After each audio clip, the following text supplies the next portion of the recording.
After the setting, you press this arrow.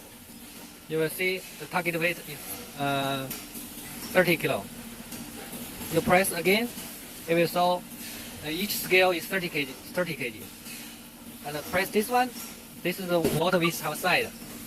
This is SP1.